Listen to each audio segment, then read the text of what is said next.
Ravi's International School. Trust assured for your child. A sprawling, safe and home-like campus for residential and day scholars. Call 7331 నమస్తే అండి, welcome to Suman TV. ప్రముఖ గాయకులు, Bhagavad Gita foundation founder, chairman, Gita ప్రచారకులు గంగాధర శాస్త్రి గారితో ఎప్పుడు మాట్లాడినా గీతా ప్రచారణ గురించి, హైందవ ధర్మాన్ని గురించి కానీ, సమాజంలో జరుగుతున్నటువంటి అనేకమైనటువంటి విషయాల గురించి మాట్లాడుతూ ఉండటం జరుగుతుంది. కానీ ఫస్ట్ టైం గంగాధర శాస్త్రి గారితో ఒక సినిమాకు సంబంధించినటువంటి వివరాలు, విశేషాలతో పాటు ఆయన సినిమా చూడటం జరిగింది.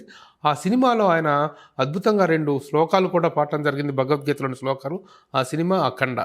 నిన్న ప్రేక్షకుల ముందుకు వచ్చినటువంటి ఈ సినిమా అద్భుత విజయాన్ని సాధిస్తుంది. అలాగే హైందవ ధర్మానికి సంబంధించినటువంటి గొప్ప వివరాలు, విశేషాలు ఆ సినిమాలో ఉండటం, దాంట్లో ఆయన పాడిన నేపథ్యంలో గంగాధర శాస్త్రి గారితో ఆ సినిమాకు సంబంధించినటువంటి ఔన్నత్యాన్ని, ఎందుకంటే ఒక సినిమాలో ఉన్నటువంటి ఔన్నత్యం గురించి మాట్లాడటం అంటే ఆ సినిమా ఎందుకు ఉద్దేశించబడింది, ఏ లక్ష్యంతో తీయబడింది అనేటువంటి వివరాలు కూడా గంగాధర శాస్త్రి గారితో మాట్లాడారు. శాస్త్రి గారు నమస్కారం. వెల్కమ్. నమస్కారం ప్రభు గారు. మిమ్మల్ని ఫస్ట్ టైం ఒక సినిమా నేపథ్యంలో ఇంటర్వ్యూ చేయటం అనేటువంటిది, నేను సినిమా జర్నలిస్ట్గా పనిచేసిన దాదాపుగా 2-3 దశాబ్దాల తర్వాత నేను 2002లో రిజైన్ చేశాను ఈనాడుకి, సితారకి. తర్వాత సినిమా నేపథ్యంలో ఇలా ఒక కాన్వర్సేషన్లో నేను పాల్గొనటం అనేది ఫస్ట్ టైం. ఒక ఇన్స్పైరింగ్ ఇది కూడా. అది దానికి కారణం మిమ్మల్ని ఆవిషయంగా మిమ్మల్ని ఇబ్బంది పెట్టావా, మొహమాట పెట్టామని కాదు. ఇది ఆనందం కూడా. అడుగుతుంది ధర్మం గురించే కదా. ధర్మం గురించినటువంటి అందులో అఖండ అనేటువంటి సినిమాలో మీరు బిగినింగ్లో వచ్చినటువంటి శ్లోకాలు చాలా చక్కగా మీరు గానం చేయడం జరిగింది. ముందుగా ఆ శ్లోకాలు ఒకసారి మీరు గానం చేస్తే ఆ తర్వాత ఆ సినిమాకు సంబంధించిన విశేషాల్లోకి వెళ్దాం. యదా యదా హి ధర్మస్య గ్లానిర్భవతి భారత అభ్యుత్థానమధర్మస్య తదాత్మానం సృజామ్యహం పరిత్రాణాయ సాధూనాం వినాశాయ చ దుష్కృతాం ధర్మ సంస్థాపనార్థాయ సంభవామి యుగే యుగే.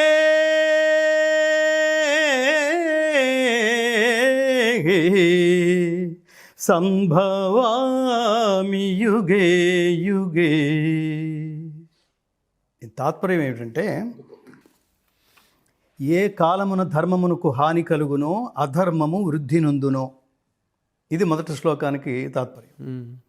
రెండో శ్లోకానికి ఆయా సమయముల యందు దుష్ట శిక్షణ, శిష్ట రక్షణ, ధర్మ సంరక్షణముల కొరకు ప్రతి యుగమున అవతారము దాల్చుచుందును. ప్రతి యుగమున అంటే దాని అంతరార్థం యుగానికి ఒక్కసారేనే కాదు. ఆ యుగ ధర్మాన్ని బట్టి ఎన్నిసార్లు అవసరమైతే అన్నిసార్లు పరమాత్మ అధర్మాన్ని నాశనం చేయడం కోసం, ధర్మాన్ని ప్రతిష్ఠించడం కోసం ఆయా రూపాల్లో వాళ్ళు మన మధ్యలోనే ఉంటారు. ఎప్పుడైతే వాళ్ళ ధర్మాన్ని రక్షించే ప్రయత్నంలో మనకు కనిపిస్తారో వాళ్ళు ఖచ్చితంగా పరమాత్మ పంపించాడని, పరమాత్మ అంశని, పరమాత్మ థాట్ అని, అవతార పరమార్థం అని మనం గుర్తెరగాలి. ఇప్పుడు ఈ సినిమాలో మీరు పాడటం అనేటువంటిది యాక్చువల్గా మీరు నేపథ్య గానానికి సినిమాలకు దూరంగా ఉన్నారు కదా, మీరు ఇది పాడాలనేటువంటిది ఎలా ఈ సంకల్పం పడింది, ఎలా? ఇది నేను కదండి, కొన్ని మనం ప్లాన్ చేసుకుంటాం ప్రభు గారు, కొన్ని దైవం ప్లాన్ చేస్తాడు. నా జీవితం అంతా అలాగే జరిగింది. నేను ప్లాన్ చేసుకుని ఏవీ జరగలేదు. చివరికి భగవద్గీత సహా ఇది నేను ప్లాన్ చేసుకుంది కాదు. పరమాత్మ దించాడు, పరమాత్మ నడిపించాడు. ఈ ఊపిరిన్నంతకాలం ఇదే నీ మార్గం అనేంత బలమైన బీజం నా మనసులో నాటాడు. కొన్ని మనం కొంత ముందుకు వెళ్ళి, మనకైతే పద్యం ఉంది చూడండి, ఆరంభింపరు నీచ మానవులు విఘ్నాయాస సంత్రస్తులై. అంటే కొన్ని పనులు చేయకుండానే మనం ఇది చాలా కష్టం అని వెనక తిరిగి వచ్చేది, విత్డ్రా అయిపోతాం. రెండో వాడు ఏం చేస్తాడంటే, కొంత దూరం వెళ్ళి అబ్బో ఇంకా చాలా దూరం జర్నీ చేయాలి, అనవసరంగా ఒప్పుకున్నాను, ఇది లేనిపోయిన దగ్గర నెత్తి మీద పెట్టుకున్నాను అని ఒకడు మధ్యలోనే డిసప్పాయింట్ అయ్యి వెనక్కి వస్తాడు. ఇంకొకడు లక్ష్యం చేరేంత వరకు వాడు నిద్రపోడు. లక్ష్యం చేరిన తర్వాత దాన్ని ఇంకా నెక్స్ట్ లెవెల్లోకి తీసుకెళ్ళడానికి కూడా ప్రయత్నిస్తాడు. నన్ను పరమాత్మ ఆ స్థితిలో ఉంచాడని నేను భావిస్తాను. ఈ సినిమాకి సంబంధించి నాకు ఒక రోజు ఫోన్ వచ్చింది తమన్ నుంచి, సంగీత దర్శకుడు తమన్ గారి నుంచి. తమన్ నాకు మణిశర్మ గారి టూర్స్లో పరిచయం, దాదాపుగా 7-8 సంవత్సరాల క్రితం. అతను అప్పుడు డ్రమ్మర్గా మాత్రమే, రిథమ్ ప్లేయర్గా మాత్రమే ఉన్నాడు ఆయన. అతను చాలా ఒక తపస్వి. అంటే ఏదైనా పట్టుకుంటే ఇతను రాక్షసుడురా అని మాట్లాడతాం. రాక్షసుడు అంటే నెగిటివ్ మీనింగ్ అని కాదు. అంటే ఏ పని పట్టుకున్నాడో దాని అంతు చూసేంత వరకు వాడు వదిలిపెట్టాడు.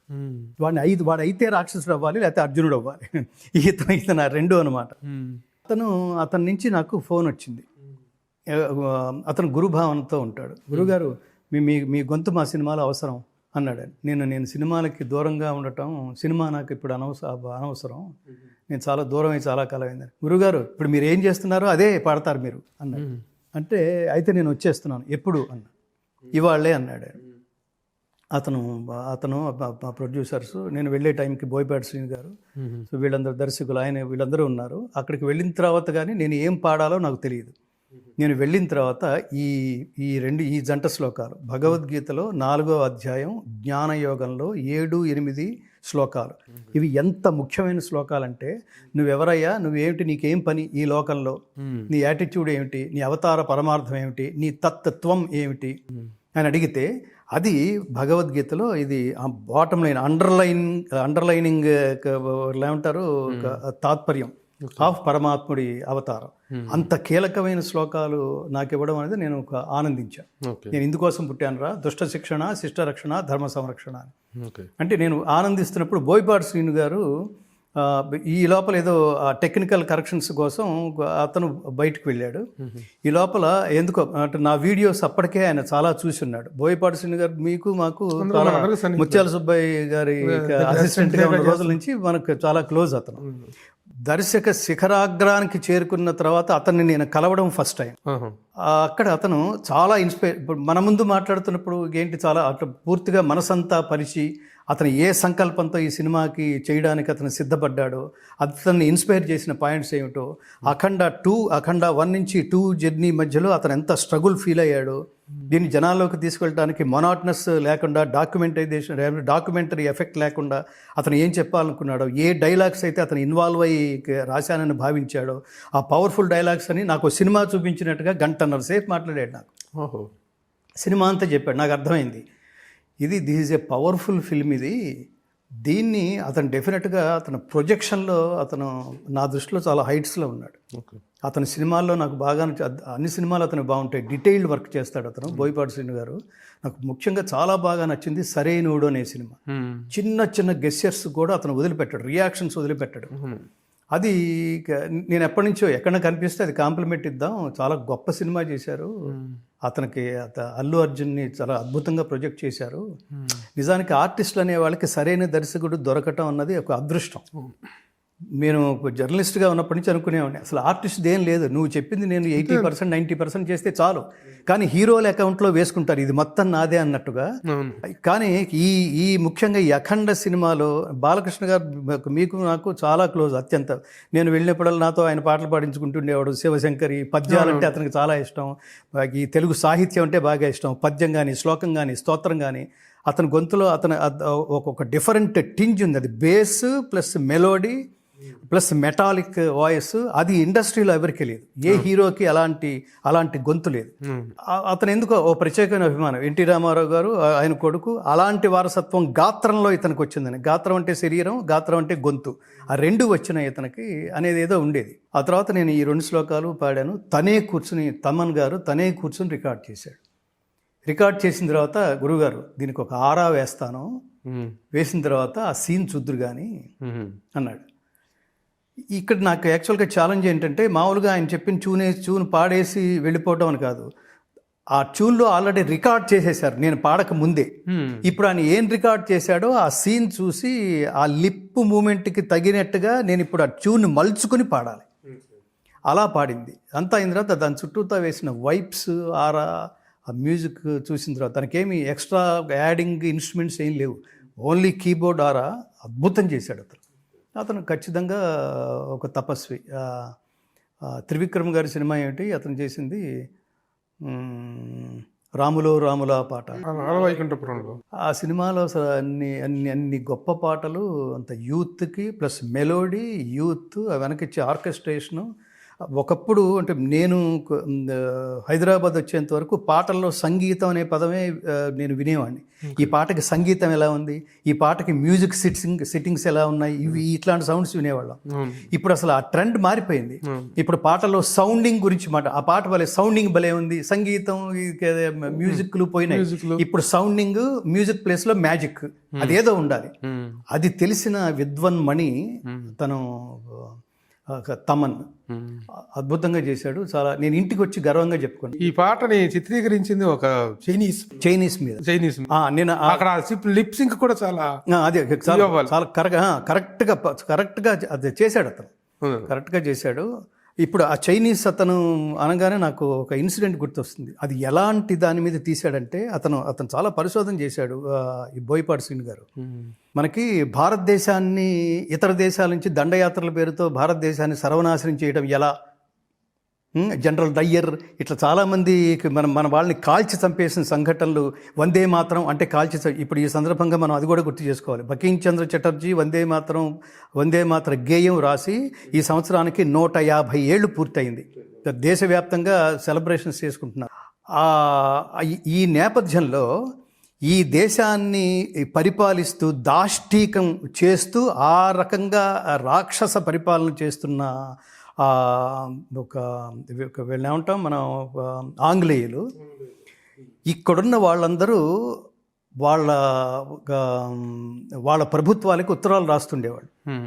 నువ్వు భారతదేశాన్ని పరిపాలించడానికి వెళ్ళావు కదా, అక్కడ చేస్తున్నావు, ఇక్కడ చేస్తున్నావు, నీ గురించి మాకు ఇన్ఫర్మేషన్ అందుతోంది, నువ్వేంటి భగవద్గీత చదువుతున్నట్టేంటి, ఇక్కడ వేదాలు శాస్త్రాలు ఉపనిషత్తులు ఇవన్నీ నువ్వు పరిశోధించి చదువుతున్నావనే కంప్లైంట్స్ మాకు వస్తున్నాయి, నువ్వేంటి అక్కడికి వెళ్ళి సెటిల్ అవ్వడానికి వచ్చావా, ఆ దేశాన్ని నాశనం చేయడానికి వచ్చావా, మన కాళ్ళ కింద తొక్కేయడానికి నేను పంపించానా, ఏమనుకుంటున్నావు నువ్వు అని వాళ్ళు ఉత్తరాలు రాస్తే ఇక్కడుండే మ్యాక్స్ ముల్లర్ లాంటి వాళ్ళు ఇవన్నీ చరిత్రలు తవ్వుతుంటే మనకు అసలు ఒళ్ళు గగురు పొడుస్తుంది, మనకి దేహం దహించుకుపోతుంది అంటాడు చూడండి అర్జునుడు. అట్లా అతను వాళ్ళకి రాసిన లెటర్లో ప్రధానమైనది ఏంటో తెలుసా ప్రభు గారు, మీరు అనుకుంటున్నట్టుగా నేను హిందూయిజాన్నో భారతదేశానికో దాస్యం చేయడానికి రాలేదు, భారతీయుల్ని మార్చడానికి, భారతీయుల్ని టోటల్గా మన వైపుకి కన్వర్ట్ చేయడానికి ఒక ఆయుధాన్ని నేను కనుక్కున్నాను. అదేంటంటే వాళ్ళని నాశనం చేయాలంటే వాళ్ళ రూట్లోకి వెళ్ళి మనం నాశనం చేసేయాలి, అలాగే చేయగలం. వాళ్ళకి అమితమైన విశ్వాసం ఉన్నది, ఇక్కడున్న సంస్కృతి సంప్రదాయం భగవద్గీత దేవుడు, అక్కడికి వెళ్ళి మీరు మేము ఒకటే అని చెప్పి వాళ్ళ దగ్గరకు వెళ్తే ఓహో మన ఇద్దరం ఒకటే అనమాట అని వాళ్ళు మన దగ్గరకు వచ్చే అవకాశం ఉంటుంది. అందుకని వాళ్ళ జోన్లోకి వెళ్ళి అలా నరుకు రావడానికి నేను చేసే ప్రయత్నంలో నేను వేదాలను రీసెర్చ్ చేశా. నేను కూడా వేదంలో ఒక మాట మాట్లాడితే, ఉపనిషత్తులో ఒక మాట మాట్లాడితే, భగవద్గీతలో ఒక శ్లోకం మాట్లాడితే వీడు కూడా మనవడేరా, వీడు చెప్పింది మనం వినొచ్చు అని మన దారిలోకి వస్తారు. అందుకని అంత రూట్లోకి వెళ్ళి నేను భగవద్గీతను అధ్యయనం చేసినా నేనేం పిచ్చేవాడిని కాదు. వాళ్ళని నాశనం చేయడంలో భాగమే నేను ఇక్కడ భగవద్గీత అధ్యయనం అన్నాడండి పరమ దుర్మార్గుడు. ఈ సినిమాలో ఖచ్చితంగా నేను అక్కడ కనెక్ట్ అయ్యాను. ఇతను చాలా రీసెర్చ్ చేశాడు. ఇక్కడ చైనీస్ వాడు కూడా ఆ నేపథ్యం తీసుకుంది. వాడు కూడా ఇవాళ ఈ దేశం ఇలా ఉండటానికి నాకు చాలా విచిత్రం ప్రభు గారు. ఇది గంగిగోవు ఈ సినిమాలో గోవును కూడా చూపించాడు చూడండి, నంది. ఇది శివుడు ప్రధానంగా, దైవం ప్రధానంగా సినిమా కదా, దైవభక్తి దేశభక్తి ఇది కాన్సెప్ట్. ఈ సినిమాకి 2 కళ్ళు, దైవభక్తి దేశభక్తి కలిగి ఉన్న ఒక కథానాయకుడు. దేశం మీద ఏగవాలినా, దైవాన్ని ఎవడన్నా దూషించినా అతను రియాక్ట్ అవుతాడు. ఈ సినిమా నుంచి ఇవాళ సమాజం తెలుసుకోవాల్సింది అది. సినిమా బాగుందని అతను ఫైట్ సీన్స్లో అతను ఆహార్యం చూసి, డైలాగులు చూసి చప్పట్లు కొట్టి బయటకు వచ్చేస్తే అసలు నువ్వు హిందువు కాదని మాట్లాడతా. నీ చప్పట్లు ఎవరికి కావాలరా, దాని వెనకాల చాలా పెయిన్, చాలా భయం. ఇది సినిమా వెనకాల పర్పస్ ఉంది. మన జీవితానికైనా ఇట్లాంటి సినిమాలు, పర్పస్ఫుల్ సినిమాలు తీసే దర్శకులకైనా. నేను ఇంకో విషయం కూడా చెప్తాను. బాలకృష్ణ గారు, అతను బోయపాటి శ్రీను, ఈ సినిమా ఆగిపోయిందని అందరికీ తెలుసు. ఆగిపోతే సినిమాకి బయట వేయడానికి ఇద్దరు, వాళ్ళు 20 కోట్లు వీళ్ళు 20 కోట్లు, ఇతను 20 కోట్లు, బాలకృష్ణ గారు ఒక 20 కోట్లు దీనికి పెడితే తప్ప బయటికి రాలేదు. ఎందుకంటే వాళ్ళు రెగ్యులర్ కమర్షియల్ సినిమా అయితే నాకు తెలిసి ఇంత పెయిన్ తీసుకోవాలి వాళ్ళు. ఇది చాలా చాలా చాలా స్ట్రెయిన్ తీసుకున్నాం, పెయిన్ తీసుకున్నాం. తర్వాత ఈ సినిమా చేస్తున్నప్పుడు ఉండే ఇన్స్పిరేషను వాళ్ళు చేస్తున్నప్పుడు కూడా అంత తాదాత్మ్యత పొందారు. ఇది జనాల్లోకి వెళ్ళాలి, ఈ దైవం జనాల్లోకి వెళ్ళాలి, ఈ ధర్మం జనాల్లోకి వెళ్ళాలి. అందుకోసమని నేను ఏమంటానంటే, మీ షష్టి పూర్తి దాటిన తర్వాత, 60 సంవత్సరాలు దాటిన తర్వాత ఏ మనిషి అయినా ఆ హిమాలయాల్లోకి వెళ్ళి అసలు ఆ షూటింగ్లు చేయగలరండి? ఆ కాశ్మీర్లోకి వెళ్ళి ఆ షూటింగ్లు చేయగలరండి? అతను చెప్పులు లేకుండా అది ఆ స్నోలో అసలు హ్యాట్స్ ఆఫ్ టు బాలకృష్ణ గారు. ఎలా అనిపించింది మొత్తం సినిమా ఓవరాల్? అది సినిమా రాత్రి మీరు థియేటర్కి వచ్చారు. థియేటర్కి వచ్చిన తర్వాత మీరు సినిమా హాల్లో మిమ్మల్ని చూసుకోవడం చాలా కాలం అయింది. అలాంటి థియేటర్ నుంచి బయటకు వస్తుంటే కూడా మీ చుట్టూ మూగారు మీడియా వల్ల. అవును. ఎలా అనిపించింది మీకు? రియాక్షన్ ఏంటి సినిమా? నేను సినిమా చూస్తున్నప్పుడు అసలు థియేటర్ రెస్పాన్స్ ఏమిటో చూస్తా. నా ఒపీనియన్ నాకు ఉంటుంది. నేను సినిమాని రివ్యూ చేయటము, రేటింగ్ కోసమో, నేను సినిమా రేటింగ్ విషయంలో కూడా నేను ఏదో డిసప్పాయింట్ అయ్యా. ధర్మం గురించి ఒకడు దీని నుంచి ఏం వస్తుందని ఆశించకుండా దిస్ ఈజ్ మై కంట్రిబ్యూషన్. నేను హ్యాట్స్ ఆఫ్ టు ఈ సందర్భంగా ఆ డైరెక్టర్ బోయపాటి శ్రీను. ఈ సినిమా నుంచి ఏమొస్తుంది, ఇది సినిమా కాదు, సినిమా తీసి డబ్బు సంపాదించడం అనే లక్ష్యంతో తీసింది కాదు. డబ్బు అది వెనకాల వస్తే వస్తుంది, పోతే పోతుంది, దాన్ని మనం ఖచ్చితంగా ప్లాన్ చేసుకోలేం. కానీ what is my contribution towards this nation అని అనుకోకపోతే ఇట్లాంటి సినిమా తీలేరండి. ఇలాంటి సినిమా పైగా రెండవది, సినిమా చూస్తున్నంతసేపు నా కళ్ళ ముందు కలిగిందండి. బాలకృష్ణ గారిలో మోడీ కనిపించారు. మోడీని చూస్తున్నంతసేపు, బాలకృష్ణ గారిలో చూస్తున్నంతసేపు నేను మోడీ గారిని గుర్తు చేసుకున్నా. మోడీ గుర్తొస్తున్నంతసేపు నేను సినిమా బయటకు వచ్చిన తర్వాత కూడా మోడీ టువర్డ్స్ బాలకృష్ణ, మోడీ బాలకృష్ణ. అసలు అంటే అతని జీవితాన్ని ఈ రూపం వేసి ప్రొజెక్ట్ చేశాడా? ఎందుకంటే దేశ రక్షణ ఇతని జీవిత జయం కూడా. ఆల్రెడీ మోడీ క్యారెక్టర్ ఒకటి ఉంది అందులో. అవును. ఓకే. కానీ ఆ హైందవ ధర్మ పరిరక్షణ అనేటువంటి ఒక లక్ష్యం వైపు కనుక మనం తీసుకున్నట్లయితే మీరు చెప్పినట్టుగా మోడీ, నేను అదే ఆలోచిస్తాను. ఇప్పుడు నేను వెళ్తున్న మార్గంలో ఈ సినిమాలో 2 పాటలు ఉన్నాయి, అందులో ఒక ఐటమ్ సాంగ్ ఉంది, దీనికోసం వెళ్ళను కదా. సో నేను చూస్తున్నప్పుడు ఆడియన్స్ని కూడా దృష్టిలో పెట్టుకుంది, ఎక్కడెక్కడ వీళ్ళు స్పందిస్తున్నారు. రెండోది, నా పర్సెప్షన్ వేరుగా ఉంటుంది. నా పక్కనే అర్చన నా భార్య కూర్చునింది, నా పక్కనే వేణు నా బ్రదర్ కూర్చున్నాడు, ఇటు పక్క నా స్నేహితులు ఉన్నారు, డాక్టర్స్ ఉన్నారు, పొలిటీషియన్స్ ఉన్నారు, నా రో అంతా అలా ఉన్నారు. అసలు వీళ్ళందరూ రియాక్షన్ ఏమిటంటే వాళ్ళు అసలు ఏమంటారు, వివశులు అయిపోయి వాళ్ళు చప్పట్లు కొడుతున్నారు. బాలకృష్ణ గారి డైలాగ్స్కి చప్పట్లు కొడుతున్నారు. రెండవది, జనరల్గా నేను అబ్జర్వ్ చేసేది ఏంటంటే, ఈ యాక్షన్ సీన్స్ ఉంటాయి, హీరో కొడుతుంటాడు విలన్ని, కొడుతుంటే మ్యాక్సిమం సాధారణమైన ఆడియన్ రియాక్షన్ ఎలా ఉంటుందంటే, వాడు కొడుతుంటే అలా అంటుంటాం మన ఎమోషన్ అక్కడితో కట్ అయిపోతుంది. ఈ సినిమాలో నెక్స్ట్ లెవెల్కి వెళ్ళి బాలకృష్ణ గారు అట్లా రొమ్ము విరుచుకుని స్ట్రైట్గా నరుక్కుంటూ వెళ్ళిపోతుంటే, అధర్మాన్ని నరుకుతున్నాడు, సంభవామి యుగే, అది అక్కడ క్యారెక్టర్. త్రిశూలం ఆ మెడ చుట్టూ తిరుగుతూ వాళ్ళని నరుక్కుంటూ అట్లా వెళ్ళిపోతుంటే రొమ్ము విరుచుకుని అక్కడ లేచి నిలబడి జనాలు అసలు ఎమోషన్కి ఫీల్ అయ్యి వాళ్ళు అరవటం అన్నది, ఒక ఇంజన్గా ఏదో పాటలకి డ్యాన్సులు చేస్తారు, ఇంకో డైలాగ్కి అరుస్తారు. ఇట్లాంటి యాక్షన్ సీన్స్కి అరవటం అన్నది నేను రేరెస్ట్గా చూసింది ప్రభు.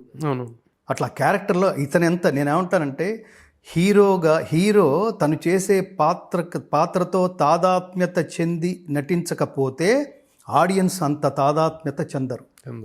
వీళ్ళంత చెందారు అంటే ఆయన ఇన్వాల్వ్మెంట్ ఏంటి, ఇతని పర్ఫెక్షన్ ఏమిటి. నేను ఈ సందర్భంగా కాంప్లిమెంట్ ఇస్తాను ప్రభు గారు. బాలకృష్ణ గారికి బోయపాటి శ్రీను దొరకటం అన్నది ఆయన అదృష్టం కూడా కాదు, ఆయన యోగం. ఆయన జీవితం మొత్తం మీద బాలకృష్ణ గారి జీవితాన్ని శాశ్వతం చేసి, ఇప్పుడు నాగార్జున గారికి ఎన్ని సినిమాలున్నా ఒక అన్నమయ్య అని ఎలా మాట్లాడుకుంటామో కదా, రాఘవేంద్రరావు గారికి 100 సినిమాలు పైగా చేసిన ఒక అన్నమయ్య అని ఎలా మాట్లాడుకుంటామో, ఇవన్నీ ఖచ్చితంగా ఎందుకు చెప్తున్నానంటే, నేను జర్నలిస్ట్గా ఉన్న కాలంలో సంగీత దర్శకుడు చక్రవర్తి గారి ఇంటర్వ్యూ చేస్తున్నప్పుడు 1000 సినిమాలు పైగా అంటే ఎలా సాధ్యం స్వామి, 100లో చేస్తారు కానీ మీరు 1000 ఏమిటి స్వామి, అసలు చిన్న అచీవ్మెంట్ కాదు అంటే, చక్రవర్తి గారు నాతో పర్సనల్గా ఆయన ఏంటి చాలా ఇన్వాల్వ్ అయ్యి బరస్ట్ అయ్యి ఒక మాట అన్నారు. ఆయన ఎన్ని సినిమాలు చేస్తే ఏమి గంగాధర్ గారు, నాకు ఒక్క శంకరాభరణం లేదు కదా అన్నారండి ఆయన. ఇప్పుడు మాట్లాడుతున్నా అంటే అంతటి వాళ్ళకి అలా అనిపిస్తుంది. ఎన్ని కమర్షియల్ సినిమాలు చేస్తే ఏమిటి, ఒక శాస్త్రీయత, ఒక వాల్యూస్, దాని మాతృక, దాని పునాది ఏమిటంటే సంగీతానికి శాస్త్రీయ సంగీతం పునాది. అట్లాంటి సినిమా నాకు లేదు కదా అని ఫీల్ అయ్యాడు. బాలకృష్ణ గారి జీవితంలో జీవితం మొత్తం ఒక త్రాసులో చూస్తే జీవితం మొత్తం ఒక ఎత్తు, ఈ అఖండ ఒక ఎత్తు. రెండోది పర్పస్ పరంగా రెండవది ఏంటంటే, ఆయన తప్ప ఈ క్యారెక్టర్కి ఖచ్చితంగా నేను కృష్ణ సిద్ధాంతంలో ఉన్నవాడిని. నాకు నమే ద్వేష్యోస్తి న ప్రియ, ఒకరిని మెచ్చుకుంటున్నానంటే ఇంకొకరిని తోలనాడో తక్కువ చేసో లక్ష్యంతో నేను మెచ్చుకోను. అతను తప్ప there is no replacement for Balakrishna garu and his performance. అలాంటి వాడు ఇతనికి దొరకటం బోయపాటి శ్రీను గారు అదృష్టం, ఇద్దరికి. అతను లేకపోతే ఇప్పుడు మనం ఈ ఈ జనరేషన్లో ఉన్న యూత్ని తీసుకుంటే, యూత్ హీరోస్ని తీసుకుంటే నాకు ఒక్కోసారి అనిపిస్తుంటుంది, ఒక సబ్జెక్ట్ తీసుకుంటే ఆ సబ్జెక్ట్కి ఈ నలుగురు హీరోల్లో ఏ హీరోతో అయినా ఆ సబ్జెక్ట్ చేసేయచ్చు. నలుగురు ఒకలాగే అందరూ పెర్ఫార్మర్స్, అందరూ జనరల్ క్యారెక్టర్ లాగా దీనికి ఇతనే అని లేదు. కానీ ఈ క్యారెక్టర్కి ఓన్లీ బాలకృష్ణ గారు ఆ డైలాగ్ కానీ, ఆ పెర్ఫార్మెన్స్ కానీ, ఆ రూపం కానీ.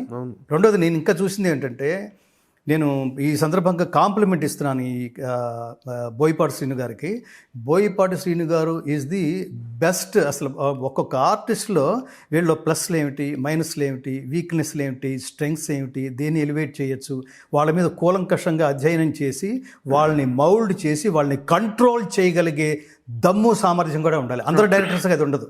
ఇది చెప్తే ఆయన ఏమైనా అనుకుంటాడేమో, 4 టేకులు తీసుకున్న తర్వాత 5వ టేక్ గురుగారు అది కాదు, అది కొంచెం, ఎందుకంటే అవును అంతటి బాలకృష్ణ గారిని కూడా, ఎందుకంటే కొన్ని సందర్భాల్లో యాక్షన్లో 2 రకాలు ఉంటాయండి, ఓవర్ ప్లే, అండర్ ప్లే. అది ఉంటాయి. ఆ ఓవర్ ప్లే, అండర్ ప్లే మధ్య ఒక రకమైనటువంటి బ్యాలెన్స్ మెయింటైన్ చేయాలి. అది బాలకృష్ణ లాంటి ఒక ఇమోషనల్ యాక్టర్ దగ్గర సాధ్యం కాదు, అందరూ చెప్పలేరు. అవును, కంట్రోల్ బాలకృష్ణ ఇది కరెక్ట్. ఈ బోయపాటి దగ్గర ఉంది.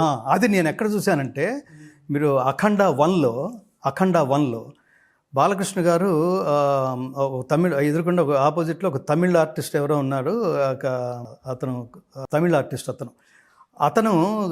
అతనికి ఏదో 4 డైలాగులు చెప్పి బాలకృష్ణ గారు ముందుకు వెళ్ళిపోతున్నప్పుడు అలా వెళ్ళిపోతూ కాలు అలా ఎత్తి అలా నిలబడతాడు. ఆయన కాలు కింద నుంచి చేమ వెళుతుంది. అతను పరీక్షగా చూసి చీమ వస్తే అతను కాలెత్తి దాని మీద అడుగు వేయలేదు, అంటే చీమకు కూడా హాని తలపెట్టని క్యారెక్టరు, కానీ దేశం గురించి అంటే మాత్రం ఎవరినైనా లేపేసేందుకు సిద్ధంగా ఉంటాడని కాంట్రాస్ట్ చూపిస్తూ అలా కాలెత్తినప్పుడు బాలకృష్ణ గారి లుక్ ఉంటుంది, మోస్ట్ పవర్ఫుల్ లుక్. అందులో ఒక ఆధ్యాత్మికం, ఒక పవిత్రత, అసలు అది ఊహించలేము ప్రభు గారు. అలా చూస్తాడు. ఎప్పుడైతే అలా వెళ్ళిపోయిందో ఈ పాదం యాజిటీస్గా అలా పెట్టాడు, పాదం ఇలా తిప్పి అలా పెడతాడు. ఇంత డీటెయిల్డ్ వర్క్ అతను తప్పితే ఎవరు చేయలేరు. నేనేమంటానంటే, వర్క్ అంటే ఎలా ఉండాలంటే, ఇతను దీన్ని తాదాత్మ్యత చెంది చేశాడరా అనిపించాలి ఒకటి, రెండవది ఇతను దీనికోసమే పుట్టాడరా అనిపించాలి ఒకటి, మూడవది ఇతను తప్పితే ఇంకోడెవడు చేయలేడురా. ఈ కాంప్లిమెంట్స్ ఈ సినిమాలో ప్రధానంగా బాలకృష్ణ గారికి, అతనికి, బోయపాటి శ్రీను గారికి, ఈ త్రిమూర్తుల్లాంటి ఆ 3వ నేత్రం ఈ తమన్కి సంగీతం చిన్న విషయం కాదు. ఆ సినిమాకి అతను ఎంత కష్టపడితే, ఎంత ఇష్టపడితే, ఎంత తపస్సు చేస్తే, ఎన్ని వద్దనుకుని ఇది తీసేసి ఇది బాగుండదు, ఇది అతనే చూసుకుని ఇది బాగుండలేదు అనుకుంటే తప్ప అత్యద్భుతమైన అవుట్పుట్ రాదు. అందులో ఇచ్చిన శ్లోకాలు కానీ, స్తోత్రాలు కానీ, మీకు చివరిలో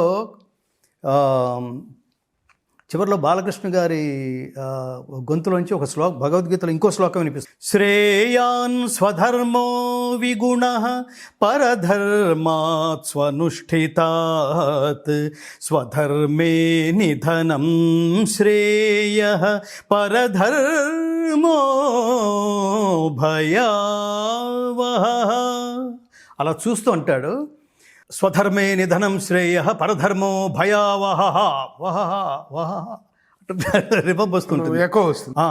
అదేంటంటే అతను జాతిని ఉద్దేశించి ఇచ్చిన గొప్ప సందేశం అది.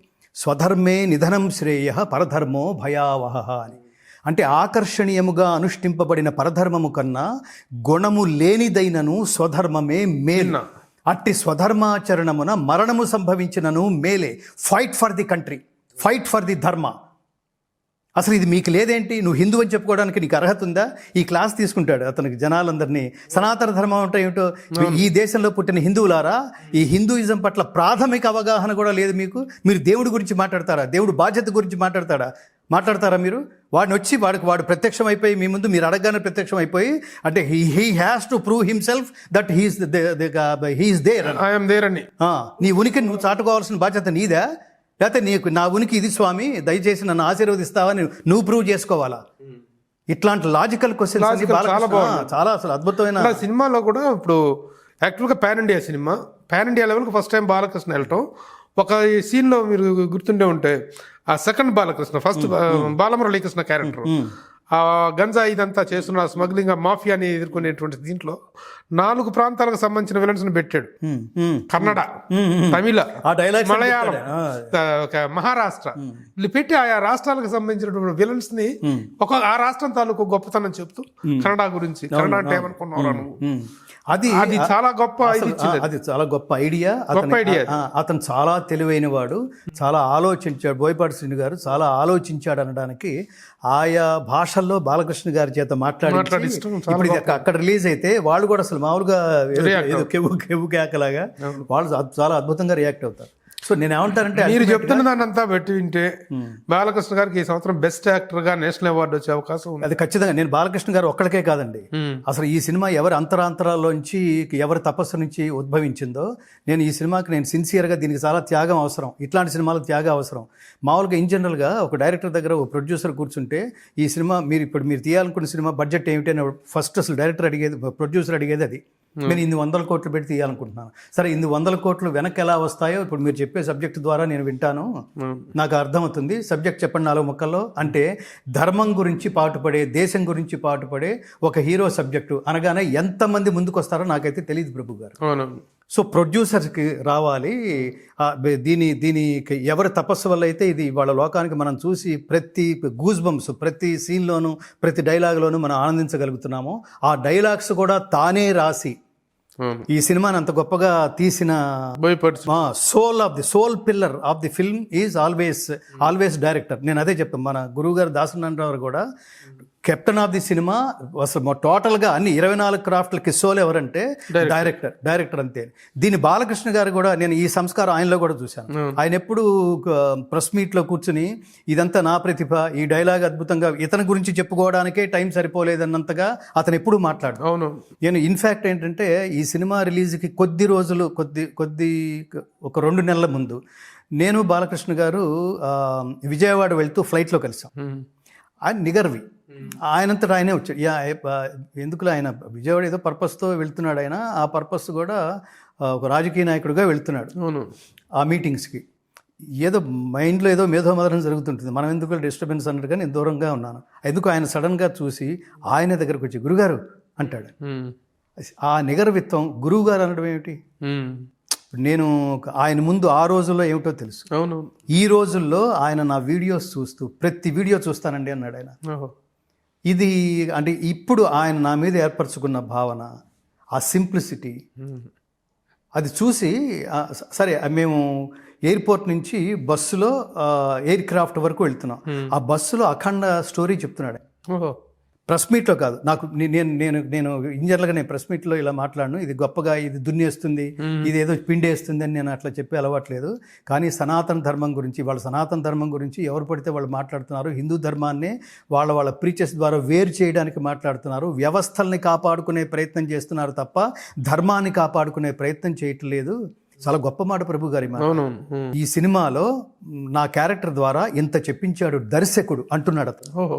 ఆ క్యారెక్టర్ అంత చెప్తుంది, ధర్మం గురించి, దేశం గురించి మాట్లాడుతుంది అన్నప్పుడు నేను చాలా ఇన్స్పైర్ అయ్యి మా ఆవిడ రెగ్యులర్గా అడుగుతుంది, అఖండ 2 ఎప్పుడు రిలీజ్ అవుతుంది అని అర్చన అడుగుతుంటుంది. అంటే అది నేను చెప్పలేను అర్చన, నా పక్కనే ఉన్న ఆయన చెప్తారు అని వీడియో కాల్ చేసి అర్చనకి చూపించాను. బాలకృష్ణ గారు, అమ్మా నమస్కారం, ఏం కంగారు పడద్దు, వచ్చేస్తుంది, చిన్న నగిషీలు చెప్తున్నాం, 1 monthలో అది రిలీజ్ అయిపోతుంది అని అర్చన్ని. అది సచ్ ఏ సింపుల్ మ్యాన్. ఆ రాత్రి మీరు థియేటర్ నుంచి బయటకు వస్తూ మీడియాతో కూడా మీరు మాట్లాడారు. సినిమాకి ఆల్మోస్ట్ రివ్యూ కాదు కానీ మీ అభిప్రాయం చెప్పారు. మీ అభిప్రాయం ఎలా ఉన్నా మన సినిమాకి మన వచ్చిన రివ్యూలు కూడా మీరు చూసుంటారు. కానీ ఆ రివ్యూలు ఎందుకో మరి చాలా కొసరి ఇద్దామా వద్దా, ఇంత డిజర్వా కాదా, బాలకృష్ణ సినిమాకి ఒక హై రేటింగ్ ఇవ్వటం అనేటువంటిది ఏదో నామూషిలాగా ఫీల్ అయ్యినటువంటి ఇది కనిపించింది. మీరు ఏమంటారు దీన్ని? చూశారు కదా మీరు, ఇంత గొప్ప సినిమాగా మీరు అభివర్ణిస్తున్నారు. నిజంగా గొప్ప సినిమా అండి ఈ గొప్ప సినిమా అని చెప్తూ నేను వెంటనే ఒక మాట మాట్లాడతా. ఆ రివ్యూలతో నాకు సంబంధం లేదు, నేను ఎవరిని విమర్శించలేను. రివ్యూ అంటే ఎవరి అభిప్రాయం వాళ్ళది, దానికి చాలా మెచ్యూరిటీ కావాలి. ఇప్పుడు నేను శ్లోకానికి అర్థం చెప్పాను చూడండి, అది తెలిస్తేనే మీరు మాట్లాడగలరు, దాని అర్థం అయితేనే మాట్లాడగలరు, అది మీరు ఓన్ చేసుకుంటేనే మాట్లాడగలరు. ఇవాళ దేశం దారుణమైన స్థితిలో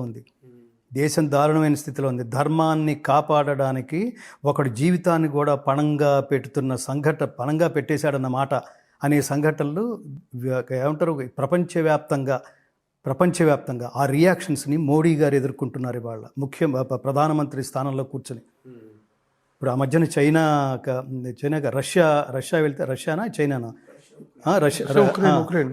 ఆ టైంలో ఈ ఇంటెలిజెన్స్ వర్గాల నుంచి మోడీ గారికి చాలా ప్రమాదం ఉంది అంటే ఆయన హోటల్ నుంచి ఆయన్ని రక్షించే ప్రయత్నంలో పుతిన్ సక్సెస్ అయ్యాడు.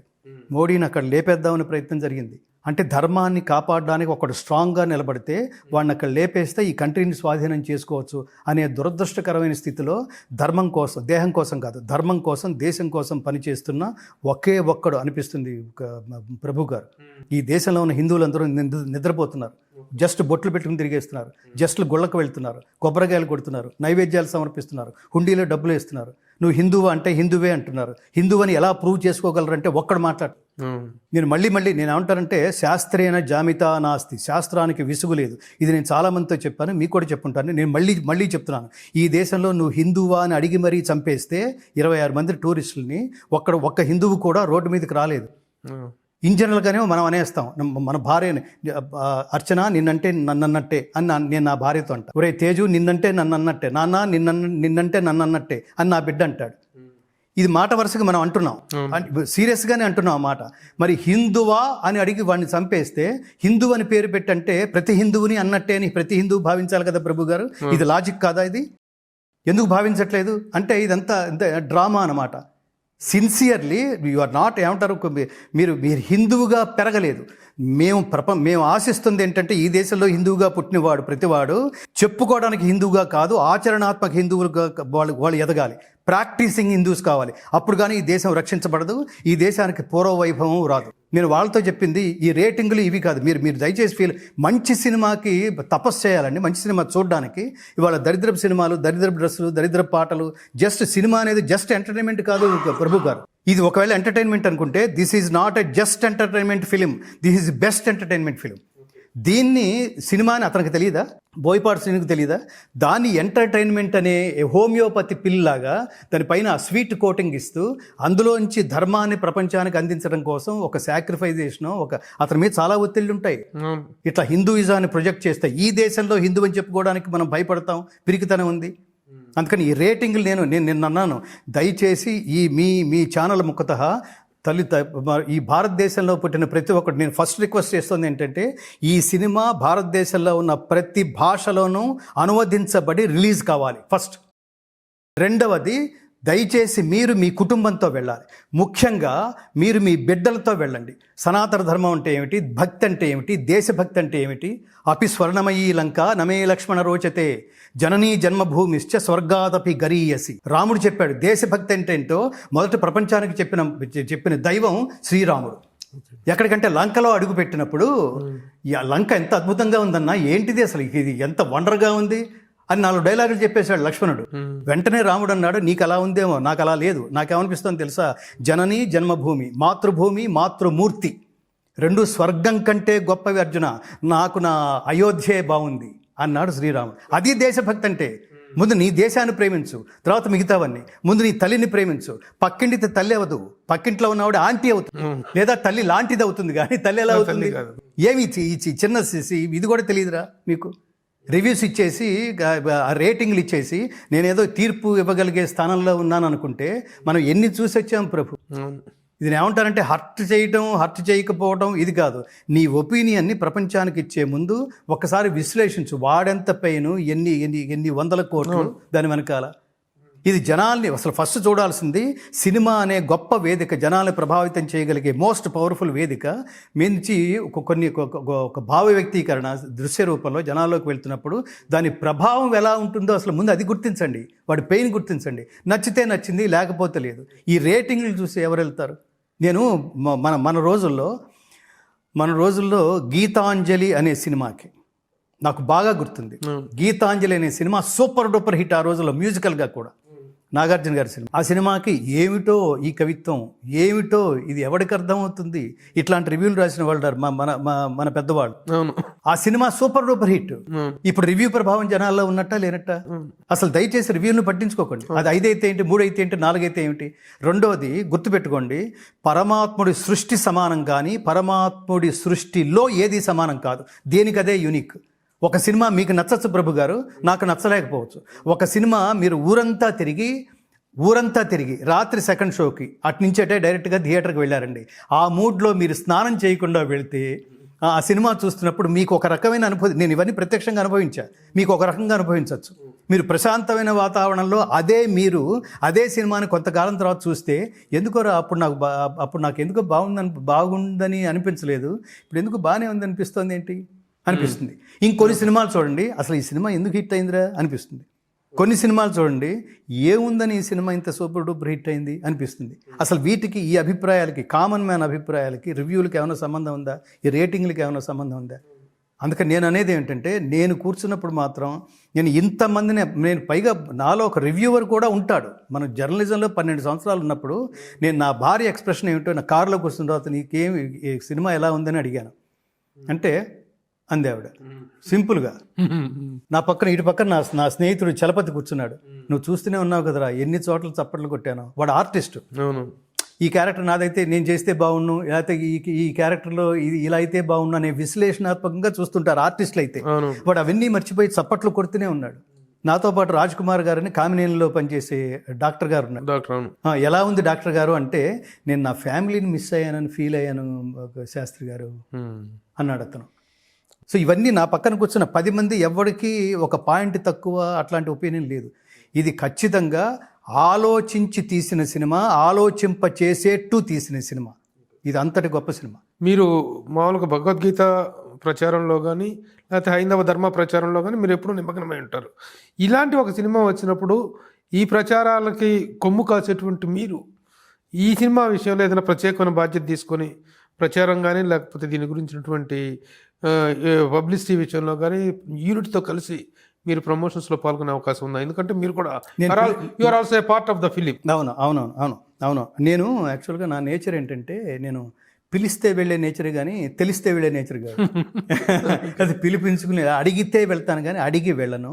కానీ ఇప్పుడు ఇందాకే ఒక అరగంట క్రితం బోయపాటి శ్రీను గారు TV5 వాళ్ళ దీంట్లో ఒక డిస్కషన్ పెట్టారు ఇదే సినిమా ప్రమోషన్లుగా. నేను ఆనందిస్తాను. ఈ సినిమాలో టెక్నీషియన్ కానీ కాదు, నేనేదో పాడానని కాదు, పాడకపోయినా ఈ సినిమా చూసిన తర్వాత పాడాను కాబట్టి భజన చేయటం, పాటలు నేను అందులో లేను కదా నేను ఎందుకు వస్తానని అనటం కాదు. ఎందుకంటే ఈ వేదిక మీద నేను ఎందుకు కనిపించాలని అనుకుంటానంటే, నా వేదికల మీద నేను చేసే భగవద్గీత రూపంలో ధర్మ ప్రచారం కొన్ని లక్షల మందికి మాత్రమే చేరుతుంది. ఇవాళ ఛానల్స్ ఇలాంటి వాళ్ళందరూ ఉన్నారు కాబట్టి. అదే ఇట్లాంటి వేదిక, సినిమా అనే వేదిక మీద కనుక నేను మాట్లాడితే, అక్కడ మాట్లాడినా ఇక్కడ మాట్లాడినా అదే భగవద్గీత, అదే ధర్మం. అక్కడ మాట్లాడితే కొన్ని కోట్ల మంది చూస్తారు, మళ్ళీ రిపీటెడ్గా చూస్తారు. నేను అఖండ స్టేజ్ మీద నేను మాట్లాడిన నా స్పందన కొన్ని వేల మంది నాకు మెసేజ్లు పెట్టారు. కొన్ని వేల మంది నాతో పరిచయం వాళ్ళందరూ ఫోన్ చేసి ఒక ఇన్స్పిరేషన్గా. ఒక ఆయన అయితే నేను మర్చిపోలేంది, నిన్ననే ఫోన్ చేశాడు, మరి తేజు కనెక్షన్ ఇచ్చాడు.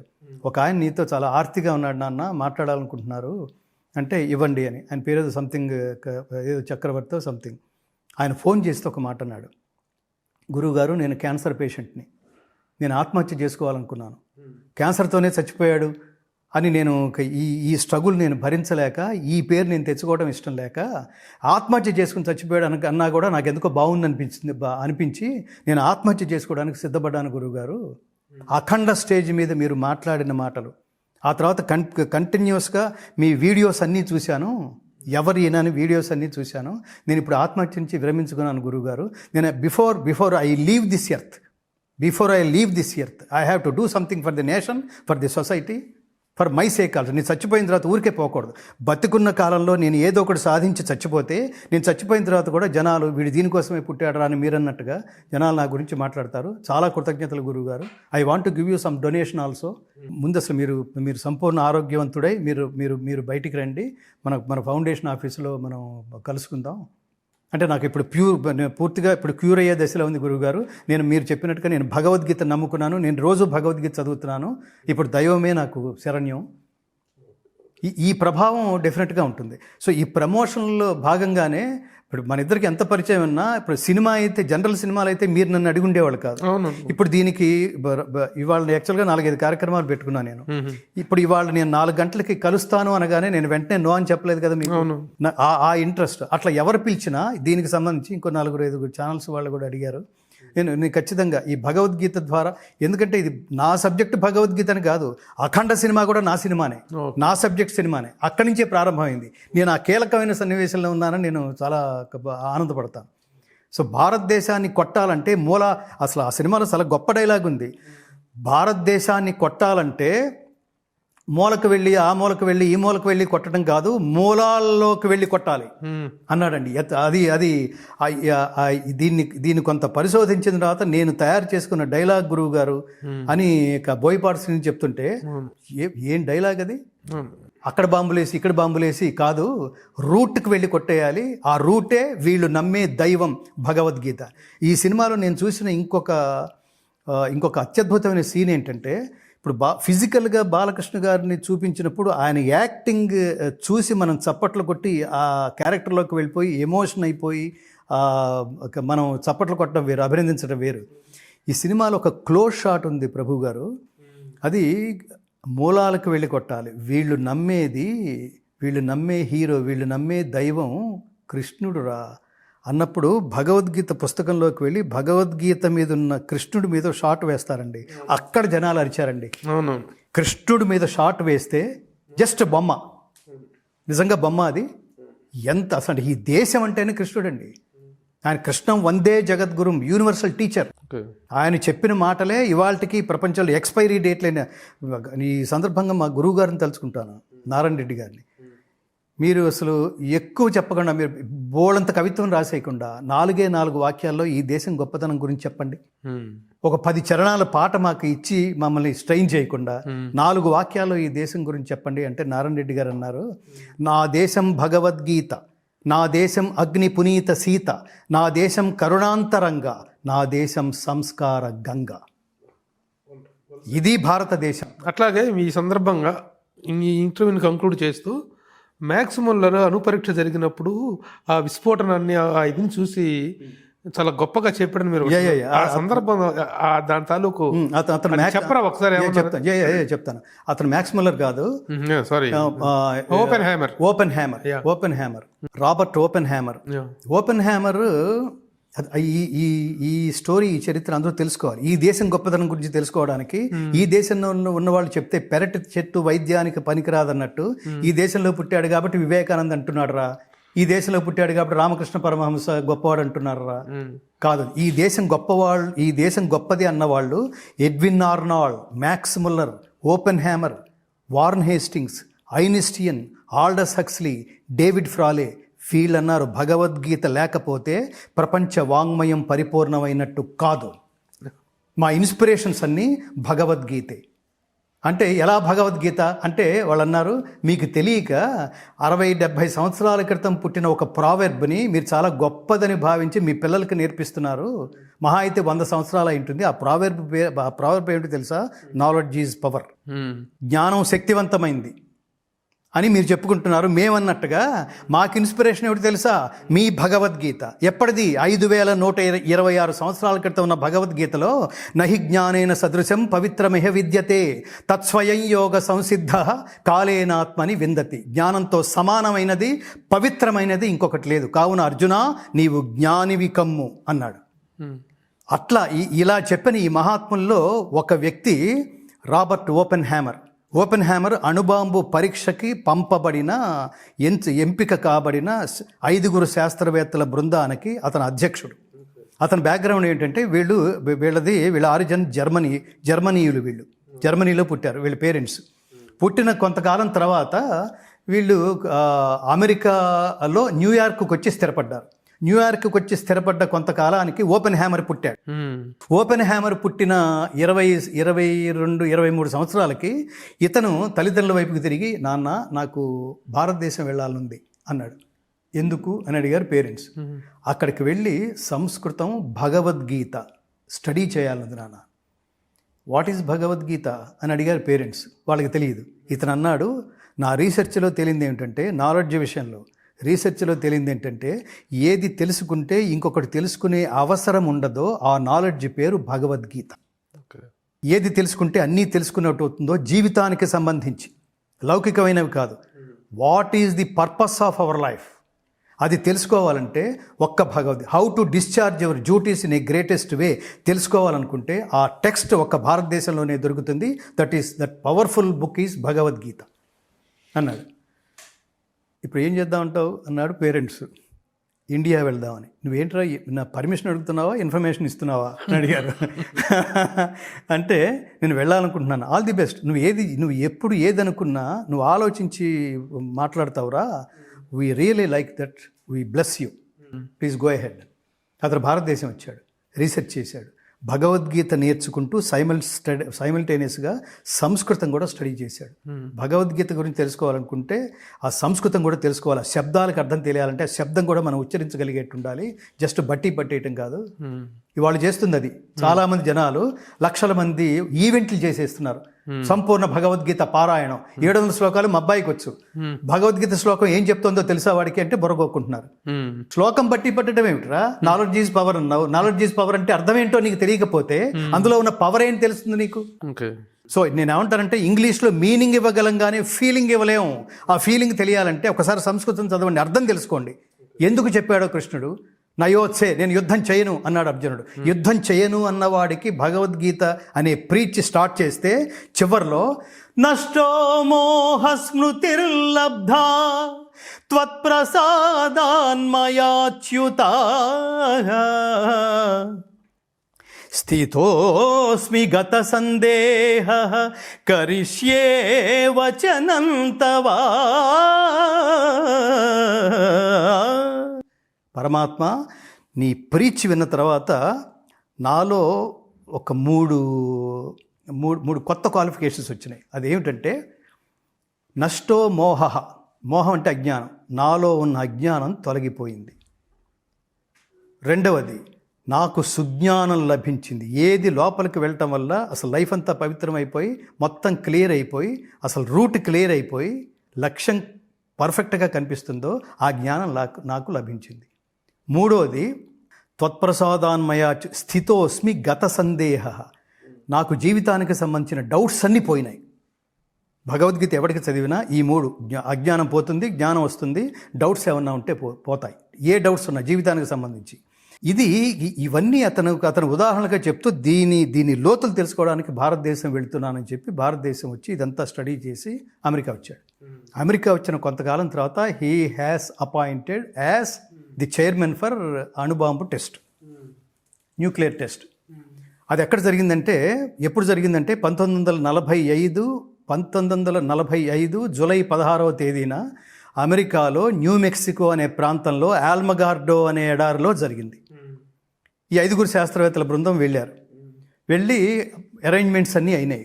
చాలా దూరంలో బైనాక్యులర్స్ పెట్టుకుని చాలా దూరంలో కూర్చున్నారు. కౌంట్ డౌన్ స్టార్ట్ అవబోతోంది. ఇప్పుడు ఆ వీళ్ళు బైనాక్యులర్స్ నుంచి చూడాలి. కొండల మధ్యలో ఉన్న అది ఎడారిలో జరిగింది. చాలా దూరం నుంచి చూస్తున్నారు. ఆ చూసే ముందు, ట్రిగ్గర్ నొక్కే ముందు ఒక్కొక్కడికి ఒక్కొక్క భావోద్వేగం. అసలు ఇది సక్సెస్ అవుతుందా, ఫెయిల్ అవుతుందా?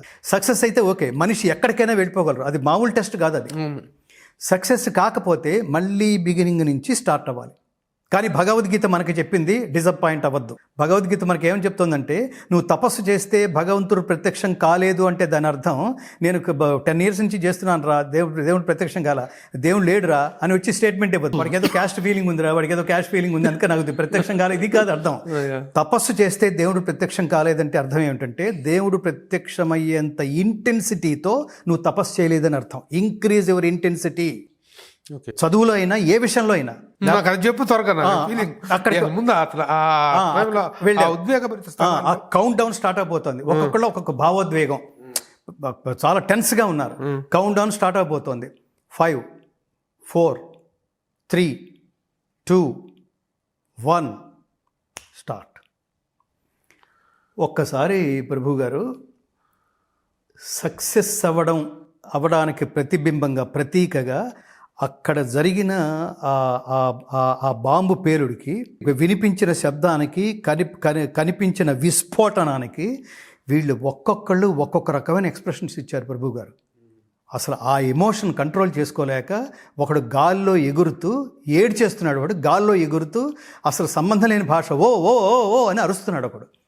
ఇంకొకడు కింద పడి కొట్టుకుంటున్నాడు ఒకడు, వీ హ్యావ్ సక్సీడెడ్ అని. ఇంకొకడు యురేకా అని గంతులేస్తున్నాడు. ఇంకొకడు నోరు అలా తెరిచి ధారగా ఏడుస్తూ అలా నోరు తెరిచేసి అలా ఉండిపోయాడు ఒకడు.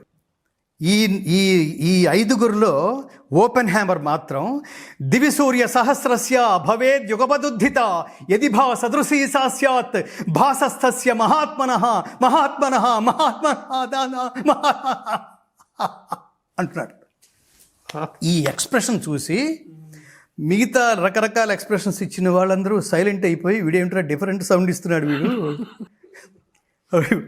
ఏంట్రా అంత లెంగ్తీ ఎక్స్ప్రెషన్ ఇచ్చేమేంటి, యురేకాతో ఆగిపోయాం మేము, ఇంత చదివావు ఏమిట్రా, ఏమి చదివావు ఏంటి, వాట్ డస్ ఇట్ మీన్ అని అడిగారు. అప్పుడు ఇతను ఏమని చెప్పాడో తెలుసా ప్రభు గారు, ఇప్పుడు మనం విన్న ఆ విస్ఫోటనానికి, ఆ శబ్దానికి తాత్పర్యం చెప్పగలిగే ప్రపంచ వాంగ్మయంలో ఈ శబ్దానికి సరిపోలే భావం ఒక్క భారతీయ వాంగ్మయంలోనే, ఒక్క హిందూ స్క్రిప్చర్లోనే భగవద్గీతలో 11వ అధ్యాయంలో 12వ శ్లోకం చెబుతోంది. దీని తాత్పర్యం ఏమిటంటే అని వాళ్ళకి వివరించారు. ఆ తాత్పర్యం ఏమిటంటే, ఆకాశమున వేల కొలది సూర్యులు ఏకకాలమున ప్రకాశించగా ఏర్పడు కాంతితో ఆ విశ్వరూపమును పోల్చవచ్చును అని సంజయుడు ధృతరాష్ట్రుడికి చెప్తున్నాడు. యుద్ధానికి ముందు కృష్ణుడు విశ్వరూపం చూపిస్తే అర్జునుడు ఏం ఫీల్ అయ్యాడో వ్యాసుడు ఇచ్చిన దివ్య దృష్టితో ఇతను కూడా దర్శించి అది అంతగా ఉంది, ఖచ్చితంగా దాన్ని పోలినట్టుగా ఇప్పుడు నేను చూస్తున్న ఇది కనిపిస్తోంది, నాకు ఇప్పుడు అది గుర్తొస్తోంది, ఇంకేం గుర్తు రావట్లేదు అన్నాడు ఓపెన్ హ్యామర్. ఈ టెస్ట్ జరిగిన ప్లేస్లో ఒక స్తూపం కట్టారు. ఈ స్తూపం మీద ఈ శ్లోకం రాయబడి ఉంది ప్రభు గారు. ఆ శ్లోకం దగ్గరున్న ఆ ఫలకం మీద ఆ టెస్ట్కి పేరు పెట్టాడు ఇతను ఓపెన్ హ్యామర్. ఇతను పెట్టిన పేరు ఏమిటి తెలుసా, ట్రినిటీ టెస్ట్. ట్రినిటీ అంటే త్రిమూర్త్యాత్మకము. ఇంకా ప్రపంచంలో వాడికి ఎక్కడి నుంచి తీసుకున్నాడంటే భారతదేశం నుంచే. నేను ఏమంటానంటే, మీరు ఐఫోన్ కావాలంటే అమెరికా నుంచి తెచ్చుకోండి, మీకు ఏదైనా బెస్ట్ కారు ఏమైనా కావాలంటే జర్మనీ నుంచి తెచ్చుకోండి, లౌకికంగా ఇంకోటి ఏదైనా కావాలంటే ఇంకో దేశం నుంచి తెచ్చుకోండి. జ్ఞానం కావాలంటే ప్రపంచమంతా ఒక్క దేశానికి రావాల్సిందే. That is my country, that is our country, అది మేరా భారత్ మహాన్. వెల్ సెడ్ గంగాధర్ గారు, థ్యాంక్ యూ వెరీ మచ్. అద్భుతం. మీతో ఎప్పుడు మాట్లాడినా కదా ఒక అద్భుతమైనటువంటి ఆధ్యాత్మిక ప్రపంచంలో, ఒక ధార్మిక ప్రపంచంలో ఓలలాడిపోతుంటాం. మీ ఇంటర్వ్యూలు ఎప్పుడు మేము చేసినా సరే ఒక కొత్త అనుభూతి, ఒక కొత్త రకమైనటువంటి దివ్యానుభూతి కలుగుతుంటుంది. Thank you. ముఖ్యంగా అఖండ నేపథ్యంలో మీ ఇంటర్వ్యూ కావాలనడం, సినిమాలకు దూరంగా ఏంటంటే మన ఇద్దరం కూడా, మీరు కూడా మంచిని, ధర్మాన్ని, ఈ మంచి ఎఫర్ట్స్ని మెచ్చుకునే క్యారెక్టర్ కాబట్టి మనం అందరం కూడా ఈ సుమన్ టీవీ అనే గొప్ప వాల్యూస్ని ప్రపంచానికి అందించే గొప్ప వేదిక నుంచి ప్రజల్ని, ప్రపంచాన్ని, ప్రేక్షకుల్ని కోరుకుందాం. దయచేసి ఈ సినిమాకి ఈ ధర్మం బేస్డ్గా రూపొందిన ఈ సినిమాని, ఎంటర్టైన్మెంట్ కూడా ఇందులో ఎక్కడ మిస్ అవ్వలేదు. ఈ సినిమాని దయచేసి ఘన విజయం చేకూర్చండి. ఇలాంటి సినిమాలు ఎక్కువ రావాలని కోరుకోండి. ప్రస్తుతం చాలా దురదృష్టకరమైన స్థితిలో ఉన్న అనేక సమస్యలను ఎదుర్కొంటున్న భారతదేశంలో జరుగుతున్న ఈ సమస్యలకి కాంటెంపరీగా ఈ సినిమా చాలా గొప్ప దర్పణం పడుతుంది. మన బాధ్యత కూడా ఏమిటో గుర్తు చేస్తుంది. అందుకని ఇట్లాంటి సినిమాని హిట్ చేయండి దయచేసి, ఫ్యామిలీతో వెళ్ళి. నేను మళ్ళీ చూడాలని కూడా అనుకుంటున్నాను. Very good. నేను కూడా ఒక మాట చెప్పాను ఇవాళ మార్నింగ్ రివ్యూలో చెప్పేటప్పుడు, పైన శివయ్య, కింద బాలయ్య, మధ్యలో బోయపాటి సీనయ్య. ఎందుకంటే అతనే కదా ఒక ఆధ్యాత్మికత లేకపోతే నిజంగా ఇది రెగ్యులర్ కమర్షియల్ సినిమా చేసినట్టు కాదు. అవును, ఈ ముగ్గురిని మళ్ళీ కూడా అభినందిద్దాం. వాళ్ళు తామే అదయి వాళ్ళు ప్రాణం పెట్టి చేసినట్టుగా మనకి బాలకృష్ణ గారు అలాగే కనిపిస్తారు, బోయపాటి శ్రీని గారు అలాగే కనిపిస్తారు, ఈ తమన్ గారు అలాగే కనిపిస్తారు. ఏదో చేసేసాం, ఏదో డబ్బు తీసేసుకున్నాం, అసలు కాదది. నాకేమనిపిస్తుంది అంటే, అతను చేసిన మిగతా సినిమాలన్నీ ఒక ఎత్తు, ముఖ్యంగా ఈ తమన్ ఇంటి పేరు ఏంటి తెలుసా, ఘంటసాల గారి. ఇప్పుడు నేను లేటెస్ట్గా అసలు ముందు ఆ ఘంటసాల అనేది చెరిపేసి ఇతను నందమూరి తమన్ అని పిలవాలని అనిపిస్తుంది. ఇతను ఆ ఫ్యామిలీలో చేరిపోయి నందమూరి అన్నారు కదా అన్నమాట. బాలకృష్ణ గారు అన్నారు నందమూరి అన్నారు. అదే ఖచ్చితంగా ఆయనకు ప్రత్యేకంగా అతను అట్లా ఇస్తున్నాడేమో. రియల్లీ ఈ సినిమాని ఆర్ఆర్ ద్వారా ఒక అద్భుతమైన లెవెల్కి తీసుకెళ్ళాడు. ఆ జాజికాయ సినిమా పాట పెద్దగా హిట్ అవ్వలేదని చెప్పి విపరీతంగా ఫాన్స్ ట్రోల్ చేశారు. దానికి మొత్తానికి సమాధానంగా ఉంది ఆ సెకండ్ హాఫ్ లో వచ్చినటువంటి థీమ్ సాంగ్. అవును అంటే ఏ పాట కాపాటే నేను ఏమంటానంటే, పాట అనేది ఇక్కడ దాకా కథ నడిచింది, ఇక్కడైతే కొంచెం బోర్ కొట్టేట్టుంది, ఇక్కడ ఏదైనా ఒక పాట పెట్టేద్దామా అనే సందర్భాలు సినిమాల్లో చాలా ఉంటాయి. కానీ ఇక్కడ మీరు పాట మిస్ అయితే ఆ నేపథ్యమో లేకపోతే ఆ పర్టికులర్ సంఘటన మిస్ అయినట్టు. సో ఆ పాటల్లో కూడా అది జొప్పించి అలా చేయడం అనేది, ఇందులో ప్రతి డైలాగు విలువైంది, ప్రతి స్వరం విలువైంది, ఆ క్యారెక్టర్కి సంబంధించిన ప్రతి గెస్చర్ విలువైంది, ప్రతి ఎక్స్ప్రెషన్ విలువైంది, ప్రతి శ్లోకం విలువైంది.